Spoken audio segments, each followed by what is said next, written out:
Hi all, ഇന്ന് നമുക്ക് നല്ല അടിപൊളിയായിട്ടുള്ള നാരങ്ങാച്ചാർ ഉണ്ടാക്കാം കേട്ടോ. വെളുത്ത നാരങ്ങാച്ചാറാണ് കേട്ടോ ഉണ്ടാക്കുന്നത്. അപ്പോൾ ഇതാ വെളുത്തുള്ളി എടുത്തിട്ടുണ്ട്, പച്ചമുളക്, കറിവേപ്പില, ഇഞ്ചി, ഇതൊക്കെ ഓരോ കപ്പ് എടുത്തിട്ടുണ്ട്.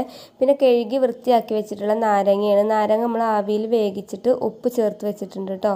അപ്പോൾ ഇതാ വെളിച്ചെണ്ണ ഒഴിച്ചു കൊടുത്തു, അതിലേക്ക് കടുക് നല്ലോണം പൊട്ടിയതിന് ശേഷം വെളുത്തുള്ളി ഇട്ട് കൊടുത്തു, അതിന് ശേഷം ഇഞ്ചി ഇട്ട് കൊടുത്തു.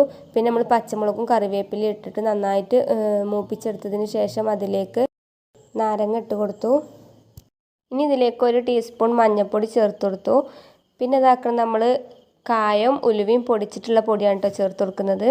ഇനി നമുക്കിതിലേക്ക് ആവശ്യത്തിന് വിനാഗിരിയും കൂടി ഒഴിച്ചു കൊടുക്കാം കേട്ടോ. അപ്പോൾ അതാ ഞാൻ കുറച്ച് വിനാഗിരി ഒഴിച്ചു കൊടുക്കുന്നുണ്ട്. ഉപ്പിട്ട് വെച്ചിട്ടുള്ള നാരങ്ങ ആയതുകൊണ്ട് പിന്നെ നമ്മൾ ഉപ്പ് ചേർത്ത് കൊടുത്തിട്ടില്ല കേട്ടോ. അപ്പോൾ എല്ലാവരും ഇങ്ങനെ ചെയ്യുക.